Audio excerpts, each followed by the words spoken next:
Indonesia itu adalah negara yang punya cadangan nikel terbesar sedunia. Ini kekuatan kita, ini bargaining kita. Jangan malah membahas LFP. Itu sama saja mempromosikan produknya China, Pak. Saya nggak tahu ya, Pak Tom Lembong dan tim sesnya sering nggak diskusi dengan cawapresnya. Masa cawapresnya nggak paham? Aneh loh. Saya sebagai orang yang pernah menjelajah Indonesia, hampir 600 pulau di seluruh Indonesia, dan Papua adalah salah satu pulau yang pernah saya jelajah. Saya memohon dengan sangat kepada Bapak Prabowo, mewakilkan diri saya pribadi, ya, dan aspirasi dari masyarakat Papua, tolong ditinjau kembali kebijakan untuk pengolahan nikel di Papua. Tolong sekali, Pak. Berapa nilai satu nyawa manusia? Apakah satu tambang, satu kapal pesiar, satu deal strategis? Saat izin ditantangani dan dividen dicairkan, aku penasaran. Apakah orang-orang serakah ini masih ingat dengan wajah-wajah manusia yang dikorbankan dan ditinggalkan dengan tempat tinggal yang hancur dan tanah yang diracuni? Raja Ampat adalah salah satu surga terakhir dunia. Tapi saat ini di salah satu kawasan laut paling rapuh di dunia, perusahaan-perusahaan tambang merobek hutan, mencemar air, dan mencekik terumbu karang. Semua demi nikel untuk menggerakkan mobil listrik. Katanya ini kemajuan. Tapi kemajuan untuk siapa? Coba tanya ke mama-mama di Papua yang sekarang kesulitan cari air bersih untuk mandiin anaknya. Coba tanya nelayan yang pulang dengan jaring kosong dan gak bisa ngasih makan keluarganya. Coba tanya para tetua yang lihat hutan-hutan sakral mereka diratain. Harga sebenarnya dari tambang ini bukan sekedar ton logam yang diambil, tapi kematian cara hidup, putusnya ikatan suci antara manusia, tanah, laut, dan budaya. Why does this keep happening? Tentunya banyak faktor yang nggak bisa dijelasin dalam satu video ini, tapi salah satu hal yang ingin aku bahas adalah moral disengagement. Kita membenarkan yang nggak bisa dibenarkan. Ini demi pembangunan nasional. Cuma pulau kecil, yang lain kan masih ada. Negara lain juga lebih parah kok, masa kita nggak boleh untung? Dan dari sana, keserakahan tumbuh pelan-pelan, sembunyi di balik rapat-rapat ber-AC, dibungkus jargon patriotisme. Apa yang awalnya cuma kompromi kecil soal etika lama-lama jadi hal biasa. Sampai akhirnya seluruh ekosistem dan budaya pun dikorbanin tanpa rasa malu. Ini bukan sekedar kegagalan kebijakan. It's a failure of conscience. Kegagalan hati nurani. Ironisnya, masyarakat Papua yang sekarang kita rugiin ini dulu justru penjaga surga ini. Mereka ngelindungin terumbu karang jauh sebelum dunia peduli sama konservasi. Mereka hidup dengan satu kebenaran yang sekarang kita lupain, bahwa tanah sama laut itu bukan barang dagangan buat dieksploitasi, tapi saudara yang harus dijaga. Tapi hari ini suara mereka dibungkam, hak mereka diinjek-injek.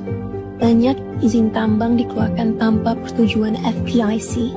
Hak yang Assalamualaikum warahmatullahi wabarakatuh. Polemik tambang nikel di Raja Ampat ya, sekarang benar-benar viral dan menjadi sorotan netizen di sosial media.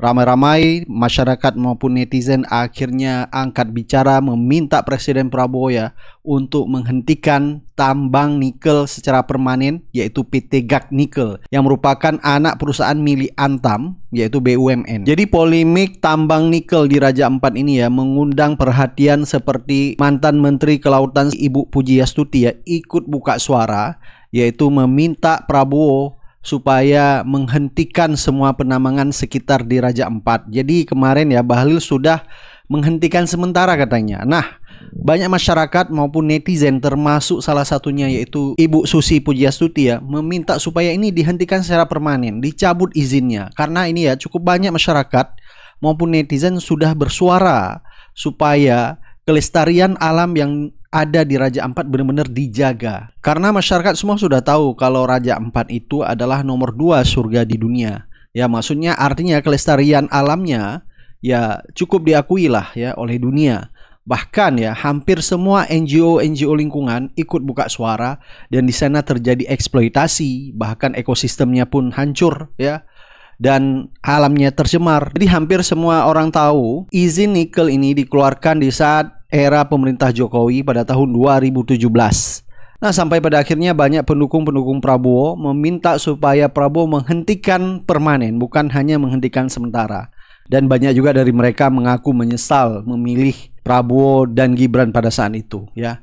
Dan kita lihat sekarang ya hasil pilihan mereka yang benar-benar melanjutkan keberlanjutan yang dilakukan oleh Jokowi. Seharusnya kalau Prabowo benar-benar ya dan cinta tanah air ini, cabut izinnya secara permanen. Baik ya, coba kita dengar ya beberapa komentar netizen ya atas eksploitasi perusahaan nikel ya, sehingga merusak lingkungan dan ekosistem yang ada di Raja Ampat. Saya salah satu masyarakat Indonesia dengan tegas mengatakan menyesal bahwasanya dulu saya termasuk memilih Bapak Prabowo Subianto sebagai Presiden Republik Indonesia yang ke-8. Jika Bapak Prabowo hanya bisa berdiam diri, membisu dan tuli atas disembelinya alam Raja Ampat. Terlebih beberapa waktu lalu akun Gerindra dalam story-nya menyebutkan aksi penambangan di Raja Ampat diberhentikan untuk sementara. Bapak Prabowo yang terhormat, tidak ada aksi toleransi atas aksi pemerkosaan terhadap alam Raja Ampat. Pemberhentian sementara tidak cukup mengobati luka yang mendalam atas direngguknya keindahan dan ketenangan tanah Raja Ampat. Seberapa banyak makhluk yang diambil haknya, dirombak ketenangannya, dan dihancurkan habitatnya. Pemberhentian total serta sanksi besar-besaran justru yang perlu dilakukan. Indonesia hampir kehilangan destinasi terindahnya Bapak. Lalu apakah pemerintah hanya bisa leha-leha? Percayalah, ini bukan soal destinasi semata, bukan soal tempat untuk memanjakan mata, tapi ini perihal perampasan hak-hak hidup di lingkungan Raja Ampat. Papua bukan tanah kosong, Raja Ampat tidak untuk diborong. Penguasa dan pengusaha serakah tidak punya hak menginjakan kaki di tanah-tanah orang Papua. Apa yang dicari di sana bukan milik orang-orang serakah. Update Save Raja Ampat. Lo harus sadar, selama Prabowo masih ngomong hidup Jokowi, selama itu juga Raja Ampat nggak bisa diselamatkan. Kenapa? Izin Raja Ampat aja kerusakannya terbit di era Jokowi. Mana berani Prabowo menganulir kebijakannya Jokowi buat? Jadi kalau sekarang Bahlil bilang pembangunannya akan dihentikan sementara, jangan percaya. Itu bullshit, total bullshit. Pagar laut juga dulu dibilangnya dihentikan, tapi tahu-tahu dilanjutin dari kayu jadi beton sekarang. Di zaman siapakah pagar laut izinnya keluar? Di eranya Jokowi. Dan dilanjut di eranya Prabowo. Prabowonya nggak berani membatalkan sepenuhnya. Apalagi pembangunan di Raja Ampat itu melibatkan saham PT Antam di sana, yang juga bagian dari Danantara. Jadi nggak mungkin dilepasin begitu aja, kawal terus. Makanya selama ini koalisi warga sipil itu aktif mengawal isu soal adili Jokowi. Dan kita semua marah ketika Prabowo ngomong hidup Jokowi. Karena apa yang terjadi? Jadinya kebijakan-kebijakan yang buruk ya dilanjutin atas nama apa? Keberlanjutan. Undang-undang Cipta Kerja yang melahirkan banyak sekali jutaan pengangguran dilanjutin. Undang-undang KPK yang membuat KPK jadi lumpuh, nggak independen. Zaman Jokowi, di era Prabowo dilanjutin. Perwira aktif masuk sipil, di era Jokowi banyak, di era Prabowo makin banyak. Menteri-menteri bermasalahnya aja, kayak Budi Ari yang terlibat dalam skandal judi online, tetap dilanjutin. Bahlil tetap dilanjutin, begitupun menteri-menteri lainnya. Pokoknya kita jangan cepat puas, kawal terus save Raja Ampat, kawal terus save bumi Indonesia. Di era Jokowi, 12 juta hektar lebih deforestasi terjadi, dan itu mengerikan. Dan sekarang kita tinggal berharap Presiden itu betul-betul peduli sama rakyatnya, atau jangan-jangan pedulinya sama Jokowi dan juga oligarki. Kita lihat, makan tuh keberlanjutan, makan tuh hidup Jokowi. Dan berita polemik eksploitasi tambang nikel di Raja Ampat ini sudah sampai ke telinga orang luar negeri. Jadi ini cukup malu Indonesia ya. Demi yang katanya hilirisasi tetapi menghalalkan segala cara merusak lingkungan ya, merusak kelestarian alam Indonesia hanya demi hilirisasi. Tetapi masyarakat tidak pernah merasakan dampak dari hilirisasi nikel. Yang ada nikel kita dijual secara ilegal. Dan ini pernah disampaikan oleh almarhum Faisal Basri ya terhadap eksploitasi nikel yang ada di Indonesia. Indonesia itu adalah negara yang punya cadangan nikel terbesar sedunia.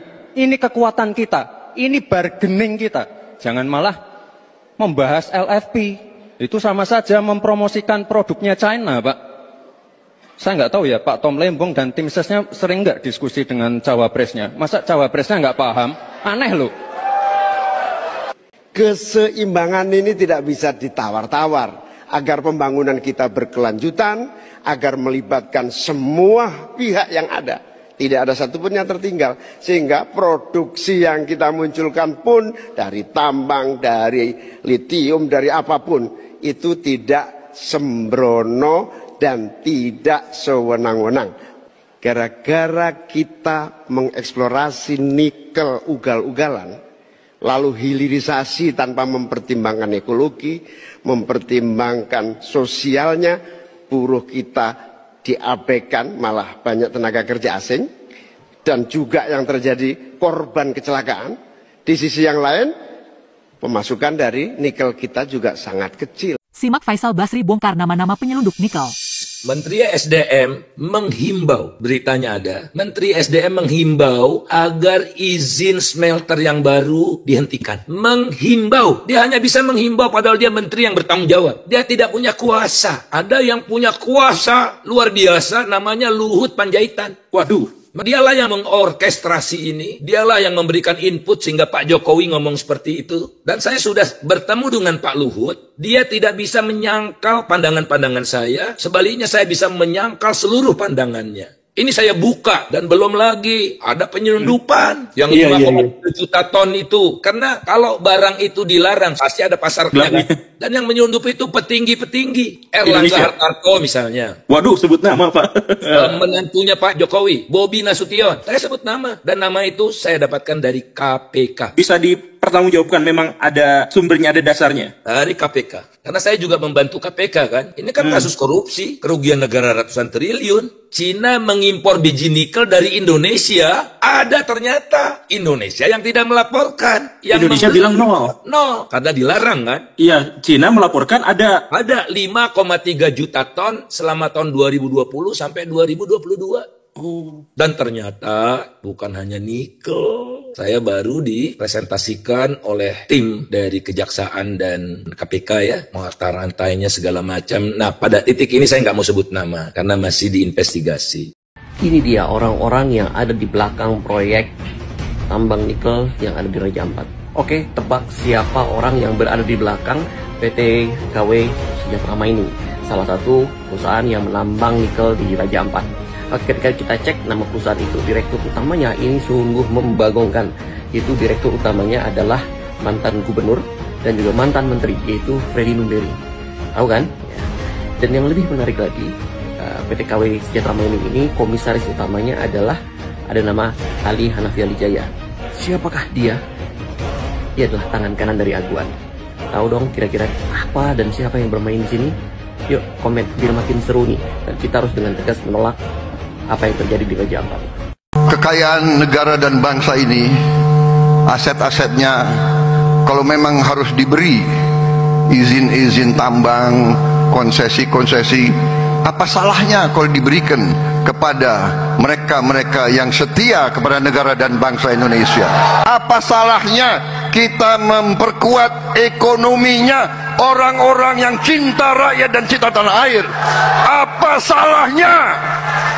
Apa salahnya juga Pak, kalau kami, rakyat Indonesia yang lahir dan besar di tanah Indonesia, berharap masih bisa menikmati kekayaan dan keindahan bentang alam Indonesia hingga kami tua. Apa salahnya kalau kami yang sudah membuktikan cinta pada negeri dengan tetap ada di sini meskipun berkali-kali Bapak hianati, berharap ada sedikit saja nurani yang berpihak pada kami. Apa salahnya kalau kami yang berjumlah 284 juta jiwa ini bahu-membahu memperjuangkan rumah dan tanah saudara-saudara kami yang ada di ujung negeri? Apa salahnya kalau kami menuntut Bapak Presiden beserta seluruh menteri untuk berhenti melakukan kerusakan di surga terakhir yang ada di bumi hanya demi memperkaya oligarki? Kami bukan antek asing Pak, kami bahkan sebagian besar belum pernah menginjakkan kaki di luar negeri ini. Bagaimana mungkin kami jadi antek asing kalau bahasa Inggris saja kami nggak becus akibat dari sistem pendidikan yang nggak berpihak pada kami. Jadi stop tuduh kami antek asing kalau ternyata Bapak sendirilah yang berniat menjual seluruh kekayaan Indonesia kepada mafia-mafia dunia. Save Raja Ampat, save Papua.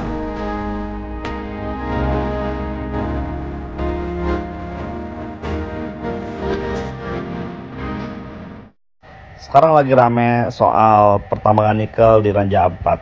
Ingat gak dulu waktu si Gibran itu bilang dia akan hilirisasi nikel, dan Tom Lembong bilang jangan hilirisasi dengan ugal-ugalan. Ternyata sekarang kebuktikan, ternyata hilirisasi yang digaungkan oleh si Gibran itu adalah hilirisasi ugal-ugalan yang ternyata perusahaan itu dijalankan di tahun 2017 pas bapaknya menjadi presiden. Loh, gimana? Masih nyesel nggak kira-kira? Atau nyesel nggak kira-kira? Hidup Jokowi! Save Raja Ampat, save Raja Ampat. Tiba-tiba semua orang mengatakan save Raja Ampat. Dan Lalu tiba-tiba muncul Bahlil dengan cengengesan mengatakan bahwasanya penambangan nikel di Raja Ampat untuk sementara dihentikan. For your info, hampir semua penambangan nikel itu izinnya keluar dari sejak zamannya Jokowi, termasuk juga tambang nikel yang di Raja Ampat. Jadi sepanjang trio Bahlil, Luhut, Listio masih ada di kabinet dan Pak Prabowo masih berteriak hidup Jokowi, nggak akan ada yang berubah dengan kebijakan penambangan nikel di Indonesia. Indonesia itu sudah menjadi penghasil nikel terbesar di dunia. Tapi para pejabat yang selalu lapar dan serakah ini tidak akan pernah merasa cukup. Mereka akan tetap menambang dan mencari. Demi apa? Bukan demi kesejahteraan Indonesia, tapi demi isi perut mereka. Kan kata kuncinya keberlanjutan. Ya, jadi ya sudah, kita nikmati saja semua. Gak usah teriak Raja Ampat. Kira-kira pulau mana lagi ya yang bakal dibabat habis karena ambisi pemerintah? Kemarin Pulau Kalimantan dibabat habis untuk proyek pemindahan ibu kota. Sekarang Pulau Raja Ampat yang terkenal surganya dunia kini juga diacak-acak untuk proyek penambangan nikel.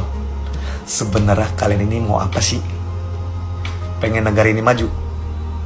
Pengen ekonomi rakyat stabil? Ya udah, lu buang-buangin tuh menteri-menteri lu yang gak berguna. Cuma ngabis-ngabisin anggaran doang.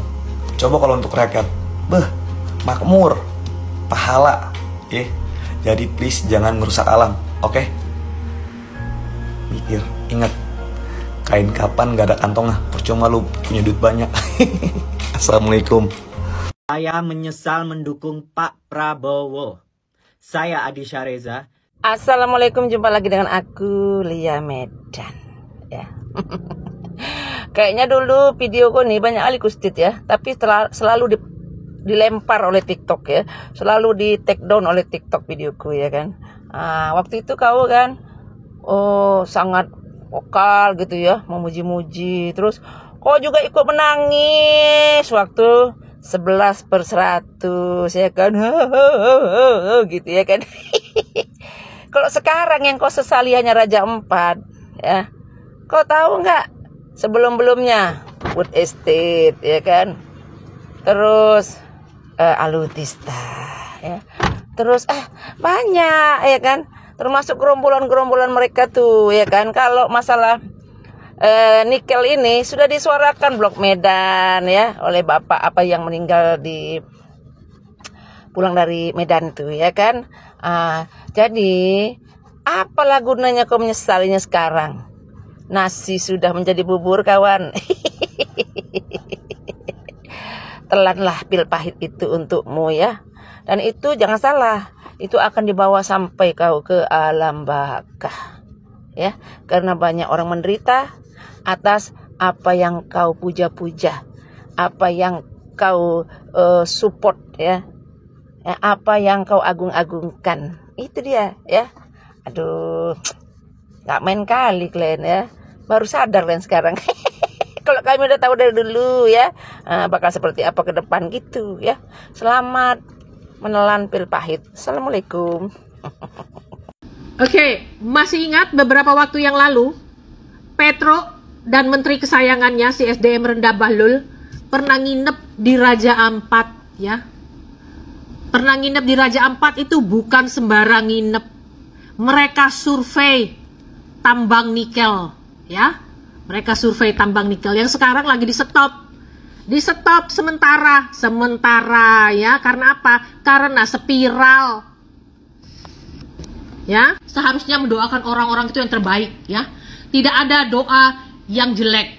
Tetapi kalau masalah ini sudah sampai merugikan banyak orang demi kepentingan sekelompok, siapapun yang terlibat dalam pengerusakan Raja Ampat, siapapun dia, maka kurapanlah kalian sampai ke biji-biji ya, biji nikel. Raja Ampat bukan untuk pertambangan. save Raja Ampat, save Papua. Emang lucu banget pemerintah, kalau udah mentok ujung-ujungnya asing lagi aja yang disalahin. Udah jelas-jelas itu surat izin keluarnya dari tahun 2017. Kalau bukan karena izin dari pemerintah pada saat itu, ya pengusaha-pengusaha ini nggak bakal jalan itu tambang-tambang nikel di Raja Ampat. Jadi ya nggak usah lah salah-salahin pihak A, pihak B, udah evaluasi aja, batalin. Udah jelas-jelas ini tanah surga yang ditinggalin sama Tuhan di Indonesia. Nggak pedulilah embel-embel hilirisasi, energi masa depan dan sebagainya. Percuma kalau harus ngancurin sumber kehidupan yang lainnya. Pak Prabowo ngapain sih Pak nerusin proyek sampah kayak gini, proyek sampah dari presiden kita sebelumnya? Di daerah Raja Ampat yang jelas-jelas daerah wisata kelas dunia, bisa disetujui loh pertambangan nikel di daerah situ coba di tahun 2017-2018. Kalau Bapak memang punya pemikiran yang bagus, seharusnya Bapak nggak meneruskan proyek tersebut, Bapak hentikan, karena Bapak punya kuasa saat ini. Kita udah semua tahu ya kalau presiden kita sebelumnya itu memang rada kurang-kurangnya, tapi Bapak punya kuasa untuk menghentikan itu semuanya. Kalau Bapak punya kuasa tapi di satu sisi Bapak memilih diam, berarti Bapak sama kurangnya dengan Presiden Jokowi sebelumnya. Ngapain nambang di daerah Raja Ampat? Di mana letak esensi? Banyak lagi alasannya. Itu kan jaraknya jauh, daerah pertambangannya itu 30 km dengan daerah wisatanya. Pak, 30 km itu dekat loh, itu masih satu kota, satu kabupaten itu Pak. Pasti rusak lah ekosistem wisata di daerah pariwisatanya. Gak mungkin gak rusak jarak 30 km, daerah wisata itu pasti rusak. Dan saya belum pernah ke Raja Ampat loh Pak, sedih saya baca berita kayak gini. Dan please Pak, hentikan proyek ini karena proyek penambangan ini juga uangnya pasti banyaknya lari ke oligarki, kalau nggak ke pejabat korup. Dan Bapak punya kuasa untuk menghentikan itu semua. Biarkanlah Raja Ampat menjadi destinasi wisata kelas dunia sebagaimana semestinya. Kita jaga alamnya. Raja Ampat. Nanti slogannya jadi Raja Ampat, di mana karang, cinta, dan nikel sama-sama dikeruk sampai habis. Emang Raja Ampat surga dunia banget dah. Airnya jernih, karangnya warna-warni, pasirnya putih. Tapi kok ada ya orang Indonesia ngelihat alam indah langsung bilang, bisa ditambang nih, bisa nih ditambang. Potensi dirusak. Aduh, terumbu karang sampai bilang, kami mati demi Tesla ya. Aduh, ini negara apa pacar toksik sih? Dikit-dikit ngerusak sambil bilang, semua demi masa depan kita. Padahal warga lokal bilang, loh kok rumah kami hilang? Aduh, nggak tahu ya, keindahan alam Indonesia tuh kayak cewek cantik yang udah move on, terus datang cowok bawa alat berat sambil bilang, aku gak akan nyakitin kamu, cuma ngebor dikit. Indonesia emang surga dah. Tapi yang megang kunci pintunya developer. Kabur. Saya Ruby, warga Tangerang Selatan, bersama dengan rakyat Papua menolak eksploitasi Raja Ampat. Karena Raja Ampat bukan hanya milik orang Papua, tapi dia milik siapa saja yang ingin menikmati keindahan Raja Ampat. Jadi please Pak Presiden, stop. Bahkan kalau perlu direview semua kebijakan yang urusannya dengan pertambangan, eksploitasi sumber daya alam Indonesia, tolong direview apakah kebijakan tersebut betul-betul dijalankan dengan semangat proteksi sumber daya, proteksi lingkungan, dan tentu saja proteksi orang-orangnya. Bagaimana mungkin Pak Presiden yang di mana-mana berpidato tentang mencintai NKRI, anti asing, dan kemudian menuduh bahkan asing itu yang akan memecah belah bangsa, tapi membiarkan kebijakan-kebijakan yang seperti ini, kebijakan yang bukan hanya merusak ya sumber daya alam Indonesia, juga kebijakan ini tidak sampai ke rakyat Indonesia. Rakyat hanya mendapati sisa-sisa, yaitu polusi, air juga terpolusi, lautnya terpolusi, ikannya juga terpolusi, dan rakyatlah yang akan sengsara. Tolong direview lagi dan selamatkan Raja Ampat, dan juga daerah-daerah lain yang saat ini terancam hutannya, terancam flora dan faunanya, dan terancam manusianya. Selamatkan. Pulau Gak sambut Bahlil, warga minta operasional Gak Nikel dilanjutkan. Kita coba pakai narasi simpel dan gak memihak manapun teman-teman ya. Kita coba berdasarkan dari berita dulu nih. Jadi di Pulau Gak, Raja Ampat, satu dari pulau lainnya yang jadi objek tambang nikel, viral kan gara-gara dokumenter Greenpeace soal dugaan kerusakan lingkungan dari tambang Gak Nikel. Tapi yang lagi-lagi viral baru kemarin dan hari ini, warga lokal menyambut Menteri Bahlil dengan spanduk bertuliskan, "Laut kami bersih, berita Pulau Gak hancur itu cuma hoax," dan mereka minta tambang dibuka kembali. Ya, karena kemarin sempat disegel, sempat ditutup sementara. Menurut mereka, warga asli, sejak tambang dihentikan sementara, katanya ekonomi di sana ikut lumpuh. Mereka bilang laut masih bersih, ikan masih banyak, dan selama ini tambang justru jadi sumber penghidupan. FYI dulu teman-teman ya, Bahlil itu datang ke sana bukan buat kasih keputusan, tapi buat meninjau. Katanya pemerintah itu kan akan ambil keputusan berdasarkan dari data lapangan dulu. Kalau terbukti merusak, tambang bakal di-stop. Nah, kasus ini jadi contoh nyata. Contoh nyata betapa rumitnya tarik ulur antara jaga lingkungan dan ekonomi. Yang kita butuhkan sebenarnya di sini bukan tentang ini izin atau enggaknya, teman-teman. Dan kita juga nggak memperdebatkan mau kalian pro atau kontra. Tapi kita butuh transparansi data, peta izin lokasi, dan before after dari tambang nikel ini yang kita tahu dari zaman Orba. Lalu surat izin kembali muncul di tahun 2017. Jadi tentang gimana untuk kedepannya, tata kelola kebijakannya, apakah berdampak lingkungannya, dan ya, kita bakal lihat kedepannya untuk bagaimana bisa pemerintah menyelesaikan tentang kasus ini. Coba download yang gimana, share pendapat, drop komen ya. Guys, kamu lihat foto ini. Udah tahu? Kamu lihat video ini lagi. Dalam sejarah hidup saya berorganisasi, saya baru kali ini lihat tim demo paling rapi sejagat raya ini sudah kayak mau bikin kondangan. Dong bilang dong anak asli di situ. Kalau memang kamu anak asli, tolong ya. Mungkin kamu orasi begitu, kamu pakai mahkota cendrawasih, terus ada ikon bulu kasuari dan ada ukiran orang Papua. Karena Raja Ampat tuh masuk wilayah Provinsi Papua, tapi dia pemekaran ke Provinsi Papua Barat. Tanya sana ya teman-teman. Oke. Terus begini.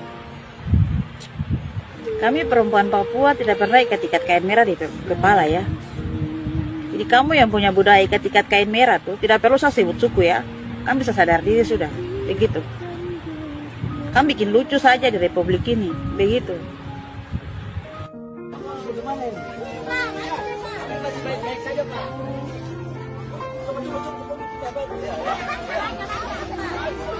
Langit kami biru, laut kami biru, ikan kami melimpah. Alam kami mewakili. Right for Greenpeace.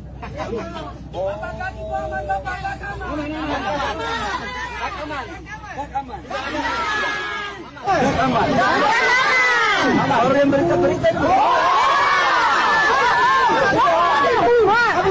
Ya, saya karena pikiran memberitakan itu benar, makanya saya turun sendiri. Iya, terima kasih. Bagaimana, betul tutup atau jangan? Kami masih hidup, Pak. Oh, gitu ya. Saya tanya saja. Soal Raja Ampat udah kagak usah debat-debatan siapa yang ngasih izin, siapa yang begini, siapa yang begitu. Sekarang kita komplainnya sama pemerintah yang bercokol sekarang. Siapapun kek, mau siapapun presidennya juga tetap ngancur. Orang udah gue bilang ya dari awal, siapa sih yang percaya sama pemerintah? Mau siapa, mau nomor 1, nomor 2, nomor 3. Kalau edan semua. Lah kita rakyat menggunakan hak suara kita. Pasal 28 Undang-Undang Dasar. Berhak untuk menyampaikan pendapat kita dari hati nurani. Siapa aja dari zaman dulu juga gue udah teriak-teriak. Zaman lu belum pakai kolor juga gue udah teriak-teriak. Zaman Pak Habibie ngelepas Timor. Semua presiden ada error-errornya. Dan tugas kita jadi rakyatnya bacot. Lo masih punya hati nurani. Kalau udah gak jadi punya hati nurani, lo pada jadi DPR. Jadi influencer, jadi kawan-kawannya Raffi Ahmad no. Bagus kita masih punya hati nurani, bisa teriak-teriak. Kenapa sih kita rakyat salah-salahan. Wih, lu pelajarin dulu, ininya dulu, itunya dulu, itu tahun 2017, undang-undang begini, undang-undang. Semuanya salah. Lah kalau sekarang situasinya baru ke blow up, kita teriakin sama pemerintah yang sekarang bisa apa? Orang pada sotoy-sotoyan banget, gunain platform lu buat berteriak kalau emang yang di atas-atas pada salah. Udah tahu yang di atas itu udah kagak ada celah lagi bisa dibenerin, kagak ada. Mana? Kenapa orang pada bilang masa depan gelap? Emang udah kagak ada celahnya lagi. Mau dari sisi mana lagi kita teriak? Komnas HAM bisa diatur, KPK diatur juga, Mahkamah Konstitusi diatur juga, Mahkamah Agung diatur, DPR mingkem semuanya, menteri-menteri on. Mana bolongannya? Mana bolongannya? Cuman sosial media sama berita-berita doang, berita aja semua diatur. Lah kita teriak-teriak aja, ujung-ujungnya jadi apa? Jadi konten. Ujung-ujungnya apa? Kita sakit, kita bayar sendiri. Ujung-ujungnya apa? Kita kelojotan juga ngubur di sendiri. Meninggal aja bayarnya mahal. Di negara yang kita bayar pajak ratusan juta nih, bayar pajak kagak ada ngaruh-ngaruhnya buat hidup kita. Setelah saya pikir-pikirkan, ya, ternyata penyebab negara kita itu jauh tertinggal di urutan terakhir dunia. Itu karena dipimpin sama orang Jawa. Dugaan saya karena dipimpin sama orang Jawa. Kenapa begitu? Ya, karena kalau kalian belajar sejarah, kalau ingat belajar sejarah, itu di Jawa itu ada penemuan manusia purba ya di Solo atau di Mojokerto ya. Paleus Javanicus gitu loh. Jadi orang Jawa kuno gitu kan. Nah, jadi karena begini, pemikiran orang purba, ya, purba itu orang jadul, itu tuh nggak jauh-jauh dari berkembang biak gitu. Makanya populasinya banyak ya, orang Jawa itu 40%, hampir separuh daripada populasi Indonesia ini Jawa. Itu kan naluri-naluri orang purba. Beda sama orang modern. Ya itu pendidikan, itu dia berpikirnya itu logis, gitu loh, adil. Nggak cuman pakai ini tapi pakai hati gitu mikirnya. Mudah empati dengan orang lain, nggak korupsi gitu loh. Mentalnya bagus gitu. Itu kan manusia-manusia yang sudah modern, manusia yang udah nggak purba, udah nggak kuno, gitu kan. Nah, dugaan saya begitu. Selama kita dipimpin sama orang Jawa ini, pemimpin orang Jawa, presiden orang Jawa, gitu, kayaknya negara kita ini ambruk gitu loh, berada di urutan terbawah gitu loh. Lihat tuh Timur, setelah dia bebas dari Indonesia, lepas dari Indonesia, dia nggak masuk tuh negara termiskin. Kemarin aja bilang propaganda bahwa Timor Leste miskin. Enggak, mereka nggak masuk negara miskin, mereka aja pakai dolar. Ya, mindsetnya beda loh ternyata. Ya, gini aja deh. PSSI aja 50%, hampir separuhnya adalah pemain naturalisasi gitu dari luar negeri. Ya, dari Belanda, dari segala macam itu. Kenapa nggak pemimpin kita juga naturalisasi? Nah, aku baca nih, negara terbaik di dunia itu Swiss. Ya, Denmark, Norwegia, ya. Kenapa nggak ambil mereka untuk jadi presiden kita? Ya kan, biar negara ini bisa maju, gitu loh. Karena mindset orang-orang kuno ini pengen selalu dari suku dia, gitu loh. Dari pribumi.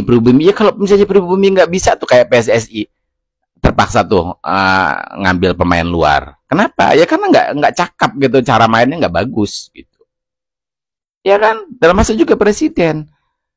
Ya sekalian orang Singapura kayak jadi presiden Indonesia gitu, yang bagus gitu, yang brilian gitu. Ya, capek loh negara kita tuh ada di bottom 3 gitu, di peringkat paling bawah gitu. Iya kan?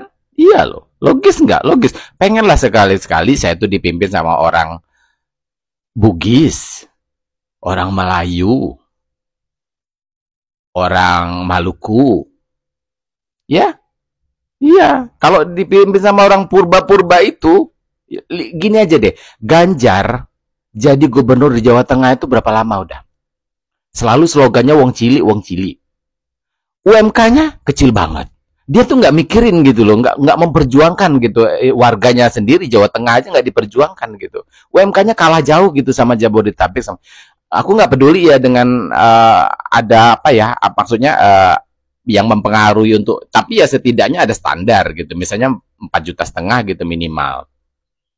Ya, Jogja tuh, ya udah berapa kali ganti sultan, UMK-nya segitu-segitu aja, masih banyak tukang becak. Artinya apa? Mereka tuh memelihara wong cili itu biar tetap cili, biar tetap miskin, gitu loh.